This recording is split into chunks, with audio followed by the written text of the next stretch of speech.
What's up? It's Mrs. G here, and today I'm going to show you how to make a mitochondrion model. And this is the powerhouse of the cell. So let's get to it.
And another little tip, you can take your TWINKIE and you can put it in the refrigerator, and then after a day or so it will get hard like this, and then you can show your kids what they're going to be making, like, hey, we're making a mitochondrion today.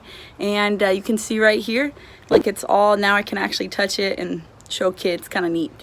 Check you later. Bye. Thank you for watching.